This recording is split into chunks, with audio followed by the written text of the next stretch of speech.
back to the 7th Esports World Championship, coming to you live from the Nexon Arena here in Seoul, South Korea. My name is Reed Rapid Melton. Of course, joining me once again is Justin Song. How's it going, Justin? I'm doing fine. That was a great match that we just saw between China and Russia, and China had a great showing, very dominant in their gameplay. Yeah, I think dominant's a little bit of an understatement for that last win. Incredibly well played, and going to be looking forward to seeing China play in their games tomorrow. But coming up next, we've actually got a little bit of an underdog story as Israel kind of rising to this challenge. They are going to be facing off against Switzerland, and the Swiss team has been incredible to watch. I got a chance to catch one of their last games yesterday, and this team is dominant. They're made out of challenger players from their country, and now facing off against Israel. Israel, a team that actually had a lot of difficulties coming out of the group stages. They actually advanced out of their group stages with a -1 record, so they were 1-2 coming out of groups. They were in a three-way tie, and in their three-way tie, they actually wound up winning that based on the tiebreaker rules, which are they determine how fast you win when you win, and then how slow you lose when you lose. So like how tenacious you are. And they certainly have fought all the way here and do deserve their place on stage. It'll be interesting to see how they face off against this very strong Swiss team. Yeah, personally, I always love that underdog story. Israel coming in here from a three-way tie, making it to quarterfinals now against Switzerland, who has been a very strong team throughout this entire tournament. Didn't get to catch any of their games, but from what I've been hearing, their team synergy is very strong. Mm-hmm. Yeah, it's not necessarily about like individual carries, but you can see their matchups right here. It's going to be X-Rangel versus Yama Koala with a hat. Big fan of that name. Versus Mihmud and Shockwave in the mid lane versus Laggy. There we go. That's going to be the matchup I'm going to watch. Shockwave has been a really big source of strength there, and I'm excited to see how that works out. Then, of course, the duo lanes, Crack and Min SC versus Pride and Wild Joshi. Of course, some big fans of Wild Joshi. I think a couple of them tweeted at me earlier and were like, hey, that guy's pretty good. So I'm super excited to watch this game and get this underway. And I was talking to the Israelis as they were preparing for this match. It was like, it's really cool to see a nation that while nationally they actually have some pretty decent esports events, like really big events there. They don't get quite the exposure that other regions of the world do. So it's really exciting to see them on a stage this large here at the 7th Esports World Championship. And it is a region that has produced some world level talent. If you guys know, Broken Shard is actually from Israel also, and has talked a lot about that in a lot of his videos. So yeah, I'm very excited to see how this Israel team coming all the way from Israel to Korea, how they're going to perform here. Yeah, I think all the way is something that goes for most of the teams that are traveling here. Just interesting to see, like, as an international tournament, so many countries being represented here. Upwards of 20. We have over 200 esports athletes coming around the globe to compete here at the Esports World Championships here in Seoul, South Korea. And it's been just great to get a chance to meet them. I had K-Barbecue with the Australian representatives last night. It was super cool. They get a chance to just like hang out with some of these esports players and get a chance to really realize how global a lot of these esports are. So we're setting up for our first match here between these next two teams. Israel still getting into the lobby and seeing if we can get everything underway. But while we are working on that, just give a little bit of a chance to recap Israel and their trip here through. I explained it a little bit hastily earlier. So if you guys don't understand how the tiebreaker situation works, so the way that Israel worked, they won their match versus Mongolia, but then they lost their match versus Serbia, and then they eventually wound up coming back. They lost their match versus Mongolia and Serbia, and then they won their match versus Chinese Taipei, which gave them a 1-2 score. Now, ultimately, that was a three-way tie towards the end of their bracket, but the biggest thing about that was that they actually took a long time to lose their games that they did lose. So because that was so long, when they averaged that in, it gave them a higher game time in their losses, and that was what tipped the scales in their favor and took them here to the quarterfinals. Yeah, very tough road for them, Israel, especially compared to Switzerland, who came up to this quarterfinals with a 3-0 record, dominating their individual groups. So. Yeah, big differences between these teams. You have Switzerland who pretty much cruised through their group. The game that I got a chance to watch after hours yesterday was This is pretty good, let's put it that way. And especially the duo lane is going to be exciting to watch for Switzerland. But for Israel, like I said, I'm going to be really excited for that mid lane matchup.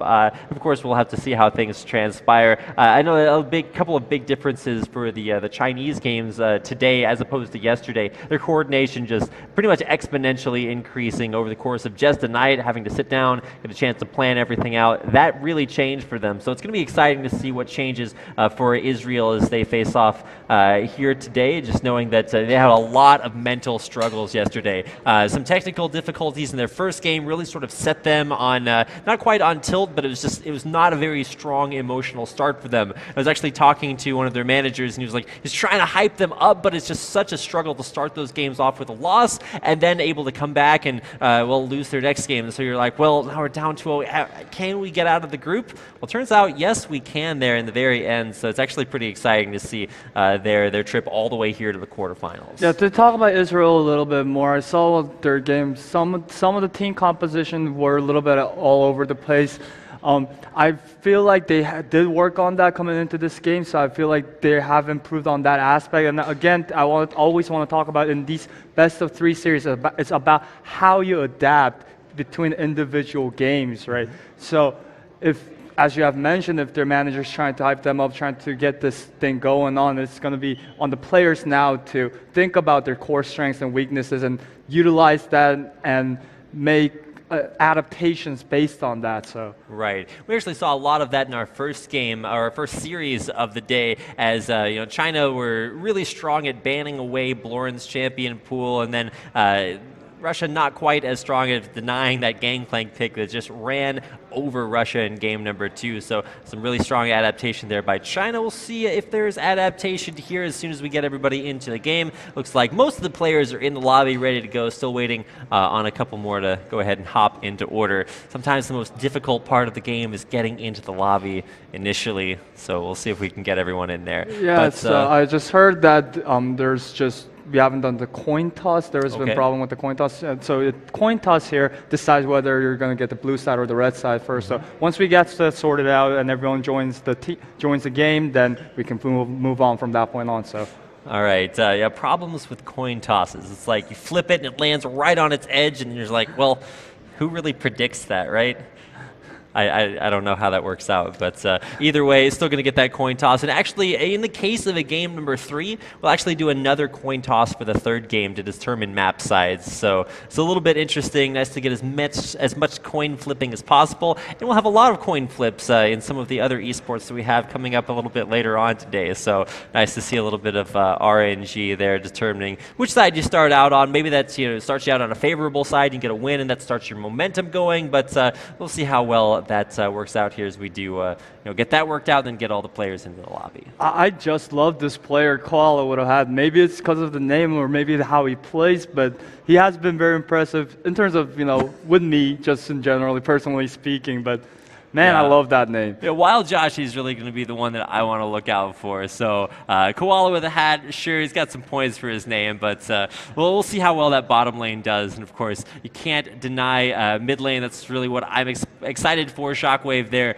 for Israel is going to make a big impact in there, or at least theoretically, based on past performances, should be a power player to watch. So that's one of the really cool things for me is like a lot of these players aren't very well known, at least outside their home region.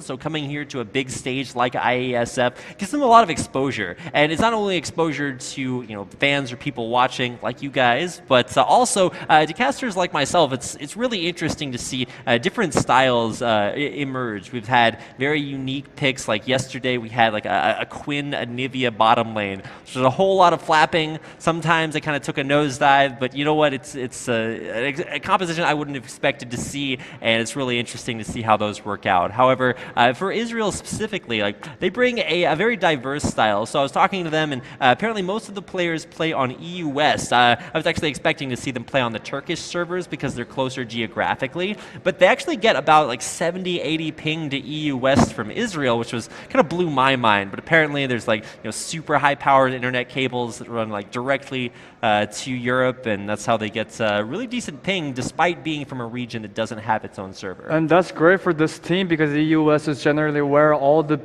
major players in European servers play, so that gets them a lot of exposure to more professional level players and the higher level challenger players. Looks like all the players are ready to go, so we're about to head into picks and bans for game number 1, our second best of 3 of the day, as Israel takes on Switzerland.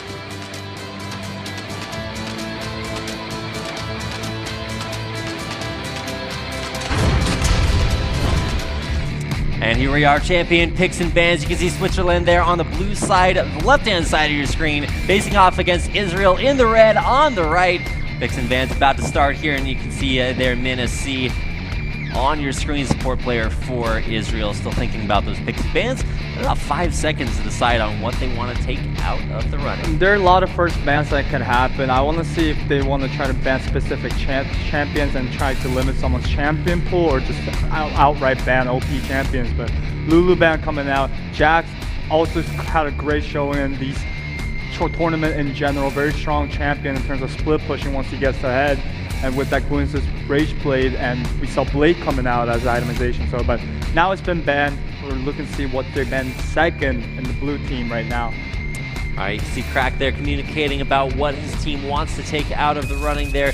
Dr. Mundo being banned there. You saw a very strong performance from our first Dr. Mundo showing in our first series there, being played by China, but not going to see that in this one as it is banned out there. And Elise Sin, nice to see some focus on Koala with a hat, not going to give him one of his better champions. Yeah, he had a great showing with Lee Sin. It's one of his more comfort picks. Taking that away limits his champion pool a little bit, but there's still junglers available. If they decide not to ban any junglers at this point from either side of the team, then they still have Elise and Kindred up. So now I can only assume that Karma is going to be their target ban, as you don't necessarily see too many Karmas out there. You do see too many Tom Kenches. One is too many. However, I've seen a lot of composition being run with Karma support, especially running someone like Ash or Misfortune as AD carry recently in scrims and stuff like that. So maybe it's a meta pick. They're first picking Rek'Sai here, trying to take away that jungle away, but at least still available. Let's see what they take in their first rotation, the purple team in Israel right now. Okay, yeah, first rotation's going to come through. They give away Rek'Sai to the Swiss team, but now what is Israel going to pick up here? We talked about their mid lane priority and how that is something that might come out here, but they don't really want to pick that right off the bat blind, so strong picks that are still available. Pretty much anything up on the top half of the map. You got Fiora available, Gangplank available, both big champions in our previous series. But it looks like they're going to go for some bottom lane strength on Israel's side. Since the junglers have been already picked on the Switzerland team, they could go show their jungler and try to hide their laners, or they could try to prioritize picks that are strong in lane or just very strong in general in this meta, like Gangplank, Ryze, Lissandra. We'll see what they go with. Alright, so they're going to go ahead and lock in the duo lane most likely here. You can see Israel locking that in. Now, they don't know what duo lane they're going up against, so just going for overall strength there. Lucian, a pretty overall strong AD carries. Goes very well with the new itemization. Essence Reaver, super good to build there, and of course with Alistar to help him out. Alistar's super good too, especially considering that every time you heal an ally, you give them percentage resistances as well now if you go for that mastery point. But Alistar definitely a top tier support in this meta, along with Fresh Tom Kench. Janna, Caitlyn. Speaking of top tier supports, that is a devastating combo. I think we actually saw that yesterday as well. Yeah, from what I remember, it didn't work out as well as it should have had, but I remember it was against a Vayne lane. But right, yeah. So Caitlyn already fares pretty well in that matchup anyway, but oh man, that's another pick we actually just forgot to talk about during bans, is the Kindred. Oh, well, I actually talked about that after, was it, Lee Sin was banned, but because both top tier junglers are still available. As I mentioned, Rek'Sai, Elise, Kindred. Kindred can come in here right now, but then they would need a hard CC in both top, mid, and bot lane in order to synergize the Kindred damage when he ganks. So Right, you do need hard CC. I mean, Kindred's got a slow, but it turns out it's really good if you just lock someone down and let Wolf go to work. So we'll see if that is actually the lock-in here for Israel. It would be a pretty decent power pick, but you do need CC to back it up. And hey, I heard Malphite's pretty good CC if you do want to go for Kindred, but it looks like they're actually just going to double up on the crowd control and hit an Elise jungle pick there as well. Yeah, so I feel like they're trying to, with the Malphite pick here, very good team fight, very high utility on this ultimate. His laning's a little bit subpar compared to other champions, but it's not about winning the lane, it's about lasting in the lane and making plays in other sides of the map. So at least try to put more emphasis on the mid lane. I don't know what the pick is yet. We're seeing Azure being hovered over with Rumble. Rumble of course has a huge mid game power spike.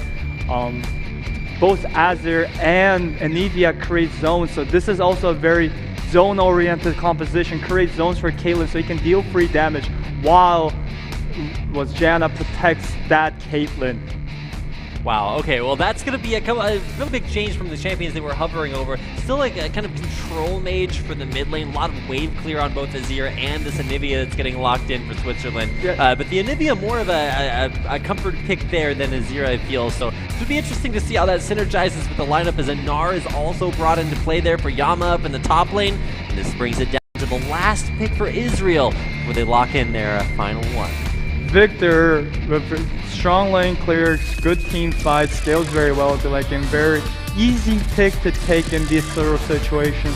Not sure how it does against Anivia. I feel like it goes half and half even in the side of the Victor a little bit more. But then again, this team comp that Team Switzerland has picked right now is similar to the comp that we saw in the previous game that Russia ran, where they try to create zones for the AD carry in team fights so that their front line can get back behind our back line and try to make team fights off of that for sustained damage from the AD carry. However, from purple side, from the Team Israel, we do have Malphite, which negates all these zoning from Anivia wall and Gnar ult and stuff like that, so they can dive that backline immediately. Yeah, it just screams hard engage here from the Israeli team. You've got Malphite, you've got Alistar, can just combo off of each other, tons of knockups. Surprised there's not a Yasuo in there, but a really strong team composition formed there by Israel as far as team fighting goes. But it's going to be interesting to see how these counter-engaged mechanics work with things like, Mega Gnar. You don't really want to jump right into his loving arms, but that's going to do it for champion picks and bans between Switzerland and Israel. I'm super excited to get our second best of 3 here underway. We're loading into the game, so hope you guys are ready to enjoy some more League of Legends. Here's Israel takes on Switzerland.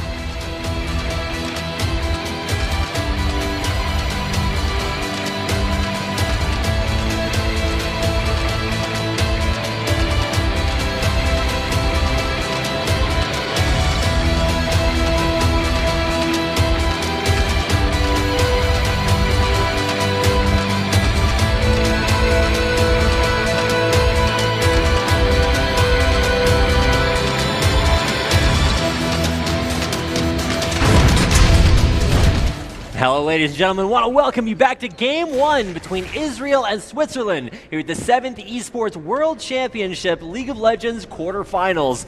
We've got both teams ready to go out onto the rifts. Switzerland will be your team on the left-hand side in the blue versus Israel on the right in the red, starting things out. A little bit of a safe spread from both sides.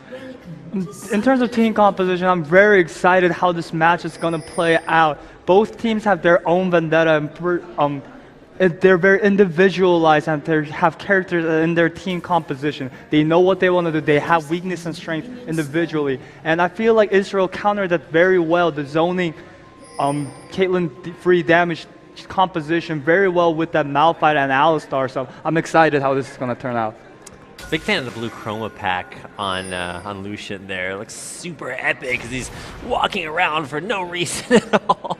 Just trying to control the lower river. Of course, we've got a lot of control on both sides, but looks like already starting to group up here. Switzerland, they know their start. Well, we've seen, for instance, China, every single game, they like to go for that deep invade, the 5-man invade to get the lane swap ward out there and then roam back to their own jungle. That's their start. Well, for Switzerland, their start is safe. They like to just play it safe, go for standard lanes most of the time. In fact, I don't think they've run a lane swap this tournament, but I haven't gotten stats on that for a couple of their games. But safe starts, you pick a way to start the game, and it looks like we are going to have a duo lane do the Krugs before they run the lane. Now, this isn't something that we see commonly anymore, at least not on this 5.23 patch. It depends where the jungler starts. The Rek'Sai is starting on the top lane, so they're just because this composition focuses heavily on Caitlyn doing a lot of damage in the team fight, they're trying to focus more on the bot lane in the early to mid game. So we see Rek'Sai starting on that top side jungle, so you can move down for the level 3 gank at the bottom.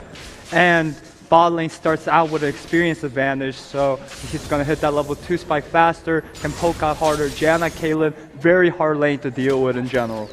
All right, so it'll be interesting to see how well the jungle pathing goes, how that times in with those level 2 power spikes down towards the bottom half of the map. We're about to see him hit. Yep, there we go on both sides. Level 2 coming out, but actually Lucian pushing this lane a little bit more quickly there with MinSC to help him out. Going to shove the wave into turret and actually costing a couple of CS there. So nice to see an advantage there. Lucian should theoretically be stronger at lane, at least previously, but this is a brand new Caitlyn that he's working up against. It can be very strong if you can set up all your traps really quickly. It's strong in laning, especially strong once you get that 3 core items. It's very unstoppable Caitlyn. Just with that range, there's no way to get to that backline. But then again, as mentioned before, they do have a Malphite. Yeah, I was going to say, Malphite makes all AD carries, like, you got super mobile AD carries like Ezreal, like, Arcane shift away, maybe you got Vayne, and all of a sudden you crowd control them, you Malphite ult them, and they're just plain dead. You're like, where's your mobility now? So we'll see if that 90 caliber net's enough calibers to get Caitlyn out of harm's way once we get to team fights. But right now we're just in the lane phase. Yeah, so. And then once we get to team fights, it'll be very important that top lane, we might have a successful gank coming in here. Minimood trying to land that cocoon, jump just barely away from Malphite, pretty out of mana here, so there's a lot of damage to come down towards Yama, but won't be too much follow-up there from Malphite. Mid lane, though, Shockwave's actually taking a lot of damage. There's the Ignite coming down there. There's going to be a cleanse there. No Frost to double the damage there on Frostbite, so Laggy won't be able to grab that kill. Yeah, both Summoner spell burn for both mid laners right there. Gank coming in here from Koala. You know that he has no summoner spells left. There's the flash, there's the knock-up, and gonna get a little bit of help there from Laggy, but Rek'Sai deserves all the credit from that. Koala putting a hat on himself, running through mid lane and grabbing the first kill of the game. That's gonna go over to Switzerland. Yeah, Rek'Sai started from top side, as I have mentioned before, and then he was in the mid to bottom range, so he was able to follow up on that immediately. Great synergy from the mid to jungle, and you see here trying to duel out in the jungle right now. Oh man, Minimood, a couple more auto attacks and he was dead, but better safe than sorry. Koala with the hat's just safe. Glad to secure himself a berth in his opponent's jungle. And while Josh he's just been wanting this gold, so he'll shield himself, run forward, take a bunch of damage, but it's just damage that's coming into his shield. Get all that gold coming his way. And in case you guys, oh man, the double knockup from MinSC, really great combo in there, but not a whole lot of follow-up there and a ton of minions to put the damage right back on him. Yeah, things are looking for Team Switzerland right now. The bot lane's winning without any jungle pressure, so that's just the lane that they're just going to leave it alone. Mid lane, you saw immediate follow-up from the jungler to try to snowball that. Anivia usually itemizes tier into Roa, or Roa and tier at the same time, so before that power spike is very acceptable to ganks, especially to gank junglers like Elise, but we have not seen her show up in mid lane just yet. Yeah, and mid lane has been just mid laners fighting there. Like you said, all those summoners burned early on. So I'm kind of surprised not to see more jungle pressure there because they know that, I mean, it's not really too much to worry about. Now, Anivia will have that Ignite up right about the same time that Shockwave gets his cleanse. So once those come back up, some more versatility, but taking a look at where these junglers are heading, it looks like a lot of pressure down towards bottom lane possible. Nope, Minimood's actually churning this around into a mid lane gank. If you can land this Cocoon here, Laggy will be in a lot of trouble. Cocoon does hit there, does land. There's the gravity field. Looks like Lagley should be okay as he just walks back to his the turret. laser was used preemptively, and Nivea still does have her passive, so she can still push up the lane a little bit more. Once she has hit 6, her lane clear is going to be a lot better. Bottom lane, not quite the combo you were looking for there, Alistar.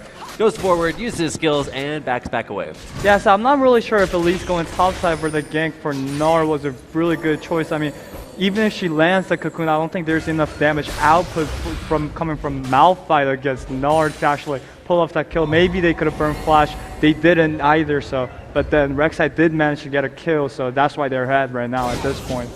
Smart jungle passing. Yeah. We really haven't seen too much from top lane or heard too much out of them either. It's basically Malphite is running super. He traditionally would build super tanky and then just try to sustain through the Gnar damage. But this time around, Malphite's actually going aggressive. There's a flash for a cocoon. Not going to pay off there. To be fair, we did have a Malphite ultimate available. If Xrangel wanted to go in for that, may have been able to set that up a little bit better. But he was seconds away from Mega Gnar. He still had flash. So now here we see a gank coming here from Rek'Sai. Koala would have had Gnar ult coming in. Knock up from Rek'Sai. Smited, slowed. Yama's pretty low here, but with Minimoon coming back in around for yet another gank, there's the flash. The damage is good enough. Malphite at AP putting it down for the first kill of the game for Israel. Mid lane, though, we've got a lot more damage there. The gravity field stun on the Lagley isn't enough damage. He's going into head form. Shockwave out of health, out of mana, and can't finish off the kill. Yeah, passive down for Nivea right now. And just wanted to talk about that kill on the top lane. You see, Malphite actually has an Amp Tomb for a second item with Doran's Ring. It was Corrupting Potion into Doran's Ring into Amp Tome. So it was like, that's a lot of damage. I was looking towards top lane. I was like, all right, this is going to be that tanky matchup for Malphite. He's going to go build these defense. No, he's going all in for the damage. And it was actually really impressive to see just the flash Q able to go in there and pick up the kill. Yeah, I did not think that he was going to hit, going to kill that Gnar, but tons of damage coming out of that with all that AP scaling. We just saw Janna use her ult. Maybe there was a pretty missed trade going on at bot lane. Caitlyn needed to.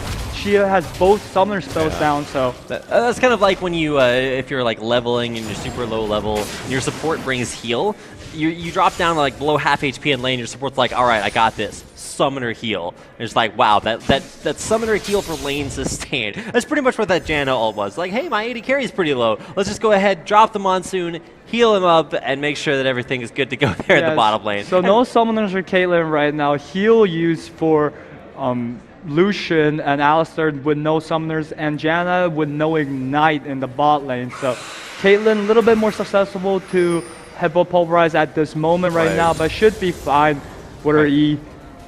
And it should be noted that neither one of these teams are running Exhaust as a summoner spell. We've got 3 Ignites, and then, of course, the Cleanse there on Shockwave. So not going to be really mitigating a whole lot of damage, just looking to put out even more with so many Ignites being run.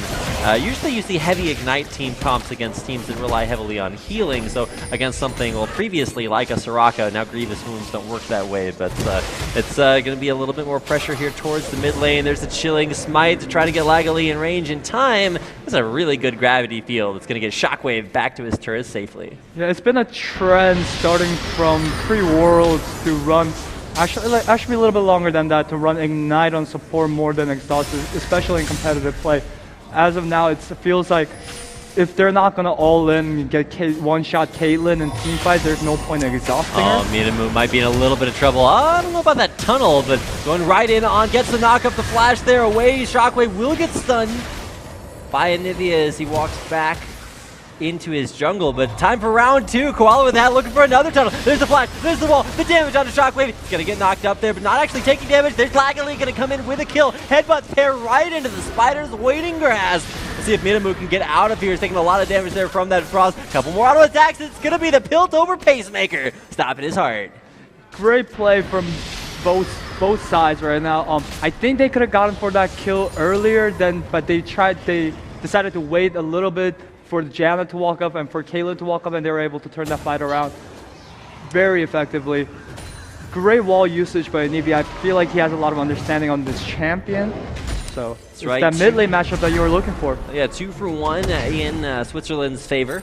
And to be fair, Israel do come out of that with a kill. They're starting to put some points on the board. This top lane AP Malphite, I don't know if that's the counter to Gnar we've all been looking for, but it's certainly one that Xrangel knows exactly how to play. So kind of interesting. I wouldn't have necessarily thought of that, but it's working out very, very well, especially after that first lane, that first flash Q kill that he was able to pick up, and now coming back to lane with even more magic penetration, so it'll be exciting to watch that lane unfold. Haunting guys on Malphite is not something that I've seen frequently. I've seen it before. Usually for the AP item, Malphite usually tends to rush that tank item first and then maybe go for Abyssal if they have a lot of AP damage on the opposing team, and build a little bit more damage for his ult and his skills also itself. But he seems to be winning lane even in CS against Gnar, which should not be happening, to be honest, but got to keep an eye on the top lane now. Xrangel does have a lot of damage, but can he find this all in? He's going to go for it. He's going to slap the ground. Is it enough damage? Yama is about to transform into Mega Gnar. Xrangel might go down there. The boomerang going to hit. He will flash away. Rek'Sai still taking up that turret, and he's not going to go down. Not going to get a kill either, but okay. Ilagally was trying to go for it. He's just going to grab some CS. But in the mid lane, though, while Anivia's roaming top lane, Shockwave and Nidamu will roam back into the mid lane together. I guess it's not roaming if that's your lane anyway, but they're going to push the mid lane up, and we'll be able to take that turret. Or not. Koala got that hat on. He's coming into the mid lane. It's like if you were just playing a Koala, not scary at all, but as soon as you put that hat on, it gets devastating. Because you don't know what kind of hat that he has. You don't know what he has under that hat also, but yeah. That fight at the top lane, yeah, we was talking about itemization of Malphite. Haunting guys, of course, very high damage output compared to other tank items, but that means you are less tanky and more susceptible to death. You managed to get out of there, but we have support versus support. Not a whole lot going on down there. Probably going to heal off Targons and heal. Yeah, I was going to say, Menace walks right back in the lane. It's like, all right, I'm gonna heal that off with an auto attack. Not really too much, but it does give a lot of gold to Wild Joji. That should be talked about. Support items here in the preseason, they give way more gold generation than they did in previous seasons. So you're gonna get a lot more out of going for them, and especially Frost Queen's claim, if that's the eventual build that Janna wants to go into, even just with the Spell Thieves, you're gonna be thieving, stealing a lot more gold than previously. So getting a lot of that, and of course overall, that's for the micro. Let's talk about the macro. How is this game developing for both teams as far as what they want from the lane phase? They've been focusing heavily on the top side, of course, but however, as I mentioned, for mid, it has been mid-centric most of the time. A lot of the big fights were happening on the red side jungle, red team side jungle. We saw that 2 kills coming out where Anivia picked up a kill and assist over there. We saw a lot of games happening in top lane. I'm not sure if it's the right choice by Elise at this moment with that Malphite being in the top lane, which is his biggest utility in team fight is his ultimate, not really much his sustained damage. So this is going to be ridiculous when you see Xrangel walk in. Last guy I actually got a chance to see play AP Malphite was mid lane. I think Alex East used to be a big fan of running that mid. And it was just like, hey, you see hero, you kill hero. It's their standard strategy. But at least in this situation, you still have to play your matchup, but you also have to come into team fights and make those wombo combos work. That's going to be the combo we're talking about. Nidamu coming in for the 3rd kill of the game for Israel. Yeah, that Malphite ult, it hits instantly. Like, he knew Elise was there. He saw her walking up. He put the ward right there in that brush in the top lane to see if Elise was lane ganking, but could not react to Malphite ult fast enough, did not have flash, had to die there. Yeah, you could see he was like, I wonder if their jungler's top lane. I should probably check for that. And Xrangel is just like, okay, I'm just gonna ult you. And turns out, what do you know? The jungler's right there, able to turn that around into a kill. And for as much mid focus as we've seen this game, Gay coming down top lane has actually been kind of par for the course. We've seen a lot of focus up there as well. And it's nice to see Israel coming out with a lot of strength from that jungle top lane synergy. They're trying to put this Gnar down so he does not become the split push thresher. You see him building a lot of MR in terms of itemization, not going for that block cleaver right away, and actually went Merc Trez and now for more actually MR, so Right. Traditionally, we see Gnar build very aggressively early on. Used to be that you could build like whatever early aggressive item that you wanted. However, now it's pretty much Black Cleaver. But nice to see that Xrangel is getting so strong that Gnar is unable to identify purely or to itemize purely offensively. Has to go for those tanky items a little bit ahead of schedule. Yeah, and it sees his mentality in his laning right now that he's just trying to survive. Like usually, if you're trying to get MR as Gnar, especially that Gnar Rumble matchup, just because how strong it is. Flash forced out there. Shockwave going back to his turret. Koala with a hat able to show up once again. It's like Koala runs into your lane, you're like, oh, how cute. But as soon as you see a Koala bust in with that hat on, you're like, oh my gosh, he's wearing a hat. Better flash back away. Shockwave's able to get out of there alive, but it would cost. Yeah, like I was saying before, like when Gnar was usually laning against an AP matchup, he usually rushes Hex Drinker. But here we see Spectre Skull coming out, so he's trying to play way more defensive. Yeah, usually you'll see, like you said, at least 1 or 2 offensive items early, even if you don't complete like a big 3rd tier item. Hex Drinker, once you do upgrade it into Maw of Malmortias, it did inherit the healing passive where you get Spell Vamp and Life Steal from Gwynsu's Rage Blade, so a few more extra stats coming in there, but not itemizing it as aggressively as that would have been. So, like you said, yeah, a little bit interesting. Now, to be fair, especially with the Aegis of the Legion rushed right after the tanky build there on Koala with a hat, it's not a big mystery what type of damage Israel is going to do. They've got AP top laner, AP jungle, AP mid lane, AP support, and, well, no AP on Lucian, but when you're facing that much magic damage, turns out building MR against it, even this early on, is going to be very, very effective. And you see with the itemization of Rek'Sai here, he went with Cinderol, Koala with a hat, instead of Warrior enchantment, where we see a lot of junglers who play Rek'Sai going with ever since the Warrior buff that happened, but trying to be more tanky, trying to be more of appeal in team fights and try to survive a little bit more. Right, and I think that is a big recognition there for Switzerland. They're saying, hey, they've got a Malphite. If he all-ins us and we're too tanky, then he's just gonna, teleport himself into the middle of our team and die immediately afterwards. So I'm actually kind of surprised, like you said earlier, Justin, that we didn't see an Abyssal Scepter rush here from Xrangel, because he knows he's going to be taking that damage, might as well deliver it right into the team, although it looks like they're going to let Shockwave pick up that Abyssal Scepter. But now all man engage on into the jungle. Meetaboot a little bit of struggle. Can they turn this damage back around onto Koala with that? So tanky, but is it going to be enough in time? Meetaboot will go down. There's the Frostbite kicking in, but Laser coming back in there. Shockwave might be able to grab himself a kill. Going to get a little bit of shield off that power transfer, but is there enough damage coming in from Lucian? It's going to flash on in there, dash on out, and that's going to be another kill for Israel. There's the culling coming out. It's going to almost snipe Laggily, but Summoner heal in time and the flash. Actually, no, Laggily didn't flash. Summoner heal used to save his life, and Anivia will escape alive. Turret about to go down there. Will we see a kill? Mega Gnar forced out there. No ult for Xrangel. He's going to save his turret just in time. Yeah, he flashed and healed Caitlyn, but I don't know if that was necessary. Anivia had her passive up at that moment, so I don't know if blowing 2 summoners to save that was necessarily good choice. That's just the support AD carry. We're just like, all right, I got a healing spell. Let me flash summoner heal my mid laner. Even though he still got egg, I don't know. It was still effective. Able to keep Laggily alive. Like, I got you, man. I got you. You gotta inspire that team trust. Like, you can't just leave him hanging. You gotta go for the utmost and make sure he knows that you got his back. So now we're thinking about Dragon. Trying to run up into that objective. Looks like Meetaboot already starting it out there. Traditionally, you want to let those spiderlings tank things up, and yeah, there it goes, re-aggroing. But the Victor roaming down. This is probably going to be a free objective for Israel. Yeah, first Dragon, they probably had Team Switzerland probably had a control over that bot side even more. They should have had vision over that, but they didn't.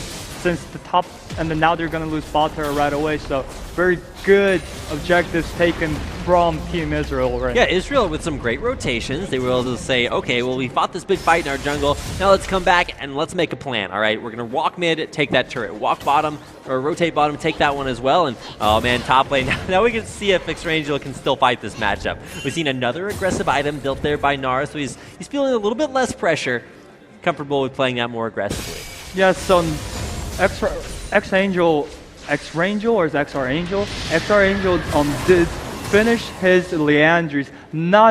So he does a little bit more damage now. Not sure how tanky he's gonna be against this Caitlyn, who's 1-0 and has almost 200 CS. Once she gets that 2-core item, it's gonna melt through that Malphite. So.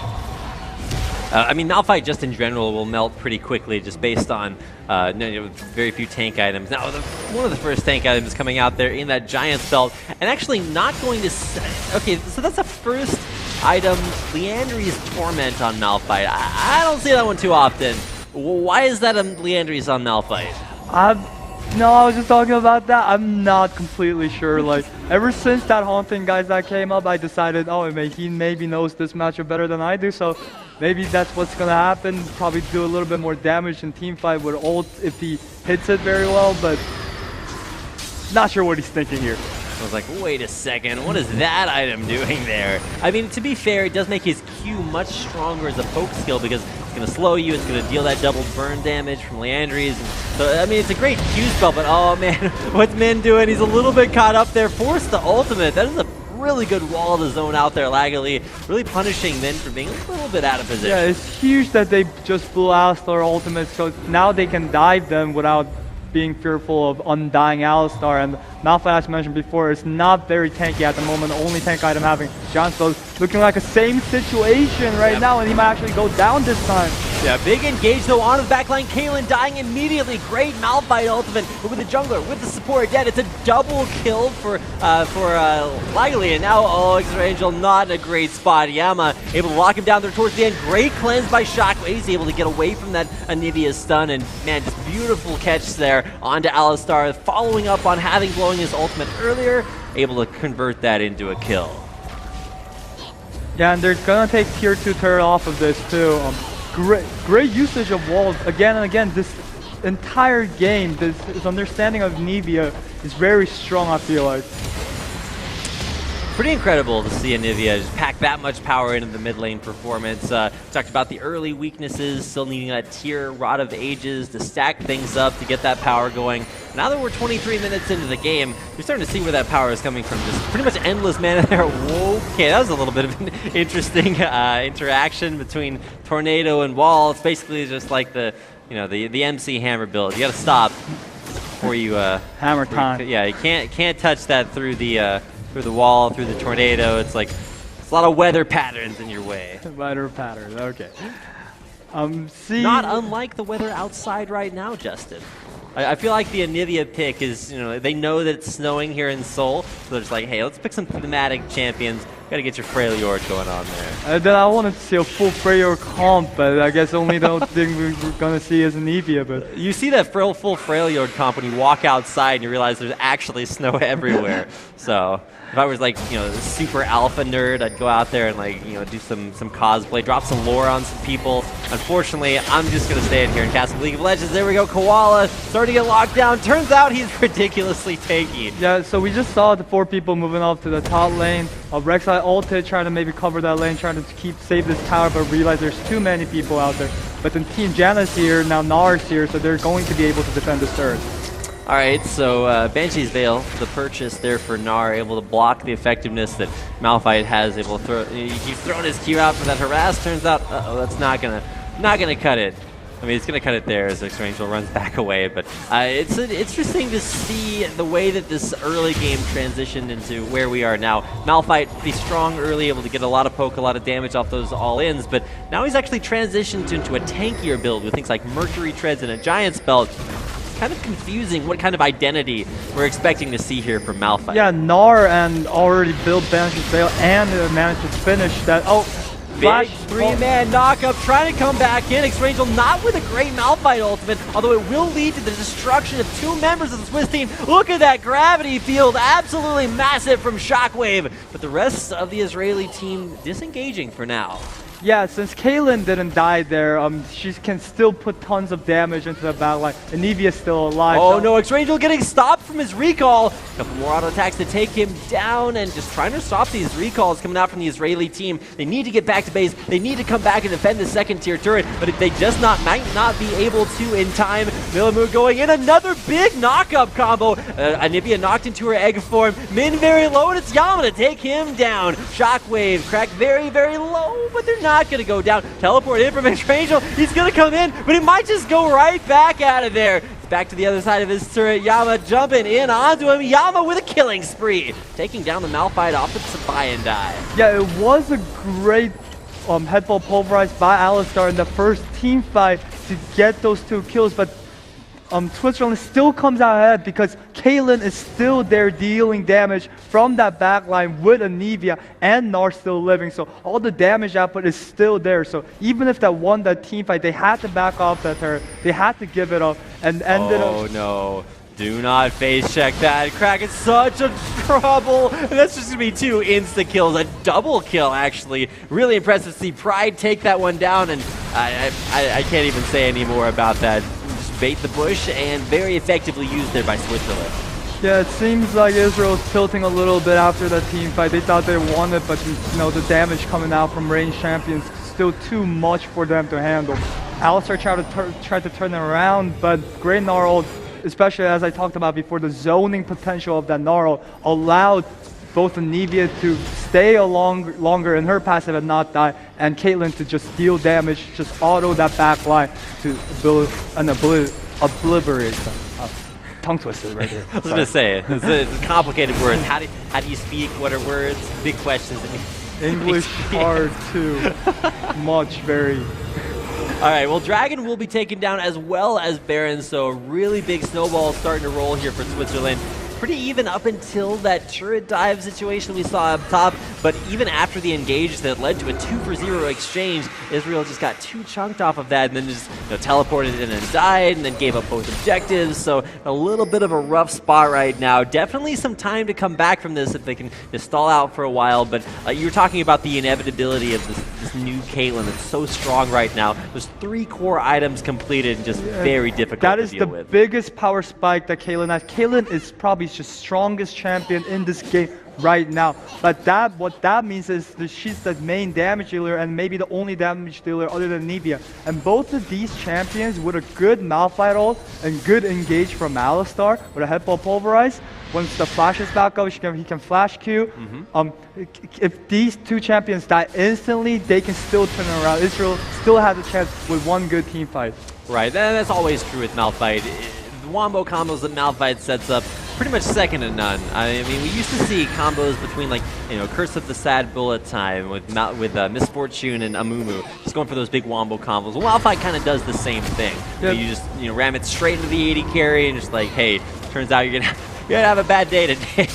So we'll see if X-Rangel can set up for one of those. It might turn it back around for Israel. Pretty disappointing that Malphite X-Rangel blew that teleport trying to get those kills at the top lane. If he had teleport right now, he could TP back into the back line and try to engage on from behind, which is the biggest aspect and for siege comp is towards your flank so you don't get engaged like that. But it seems like Team Switzerland is doing a very good job of it. Now, to be fair, Victor does have some pretty crazy wave clear. Maybe not quite as crazy in face of these Baron buff minions coming in, but if they can just wave clear long enough maybe for X-Rangel to get that teleport back available, he's got about 20 seconds left before that comes up. If they can defend long enough, then he will be able to get that big flank opportunity coming on. And to be fair, this wave clear is actually pretty impressive from Shockwave. Israel able to defend their mid lane turret for long enough to push the Swiss team back into their own jungle. Yeah, but with Baron, they can rotate just spot right now and just take that turret again. So it's going to be the story for a pretty long time. Just rotating, trying to take turrets out. They need to flank. They need to get a good initiation on that Caitlyn and Nivea right now. Oh, possible engage. There's Min going in. He's going to grab a 2 or 3-man knockup. There's a Malphite right in onto Pride. Pride taking a lot of damage, but he's actually safe. And Sound out to the back. X-Rangel chasing him down. He's going to be able to kill off Caitlyn, flashing away. Is Pride alive? He does stay alive. While Joshi in there as well. Ace in the hole on a Minamut. Going to capitalize on that with a kill for Yang. And now pushing back in Yama. Rather, So both Mensa and X-Ranger, they did what they were supposed to do in this team fight. However, it was the team synergy that mattered, and it was the timing. Alistair went in too early. Malphite was still back in base. He walked up, tried to flash ult again, but there was no damage follow-up because Victor was not there, and Caitlyn survived with barely enough health to live, and they just got cleaned up afterwards. Oh man, just heartbreaking to see. And even after that fight, so crazy, so low health there on Pride, almost back up to full again. Wild Joshi, that disengage, Monsoon, it's just the perfect ability that you want to have here. It's like an AoE Lee Sin kick. It's like, get off my AD carry, nice protection there, and able to just barely help Pride stay alive. And after fights like that, that has to be heartbreaking for the Israeli team. This team has, again, a lot of zoning potential and a lot of peel from Janna, Anivia wall, and Gnar ult, so it's really hard to get to that backline of Caitlyn and Anivia, so they're doing it right, they just need to time it better. All right, well, now we get a little bit of a breather here. 13-7, not an insurmountable gold difference, but 10,000 gold is that's a mark that we passed a few minutes ago. Now, to Israel's credit, they are still trying to be competitive here. They're trying to contest their own jungle. They're not just stuck in their base walking around. They do have an inhibitor down, but with that strong Victor wave clear down on the bottom half of the map, he is able to deal with that wave as it pushes in. So the big timers are going to be the ones that just showed up on your screen. Baron, 2 minutes, Dragon, 1.5 minutes, and those are going to be the objectives that Israel might just have to contest in order to stay in this game. To Israel's credit, they have 2 dragons while Switzerland only has 1, so they do have that dragon advantage. So even if they lose the second dragon, it's not going to matter that much. Just, like I've been saying over and over again, they just need one good team fight. Get all that damage out onto Caitlyn when she's CC'd hard by the Malphite ult and the Alistar engaged, so. And that Crystallize is huge. Traditionally not a spell that a lot of Anivias will level very early, but as the game draws later and later on, max level Crystallize is actually a giant wall that you just put up in front of everything. Now, pushing forward for this middle inhibitor, you can see that Crack actually just does 0 damage to Rek'Sai. So tanky, and is not able to be an effective AD carry, tank killing. The inhibitor is just going to fall as a result of that. The second inhibitor of the game being taken here by Switzerland. They're poised to crush through onto a third one up in the top lane, and it's all Israel can do to keep Switzerland out of the base. They're trying to make a play there onto Koala with a hat. It's just going to tunnel backwards. He's safe and sound, but this upper third inhibitor is not quite so lucky. See Caitlyn putting out some sustained damage there. Cocoon used to try to lock down Naru. Is just going to be walking forward with impunity. Damage coming down still onto that upper inhibitor little by little. Switzerland taking their time pushing into the base. Yeah, they're waiting for the right moment because it's all or nothing right now at this moment. They're losing third inhibitor. They keep getting poked out like this. There's no way they're gonna win. So they're just looking for that opening right now where they can get a good ult, at least on Caitlyn. Yeah, Caitlyn will be a very strong focus point here for Israel. They just need to malfight the Caitlyn. If you're able to do that, you lock down you prevent so much damage here. There's the flash, the pulverize, but Min can't get it. Rage for the headbutt back into the enemy team. So Min in a little bit of a rough spot there. X-Rangel doesn't have the sort of Bash Brother combo in there to go in with. Min might actually die. There's a chilling smite. Not going to go down. Okay, there's the flash, and Koala with a hat, able to do the utmost. He will pick up that kill on him. Israel having struggles defending their Nexus. It will go down, and this is going to be a 14-7 victory for Switzerland over Israel. Yeah, great game coming out for these teams. I really like how both teams tried to utilize their team composition to the fullest. Switzerland with the Caitlyn coming out in the end just because of the late game scaling and how much damage she did or how she went through the early game phase without any trouble. So good job. And you can see it right there on your screen. Switzerland cool, calm, collected, ready to go in here to game number 2. So stick around and we'll be right back with game 2 as Israel trying to come back versus Switzerland as the 7th Esports World Championship here continues in a minute.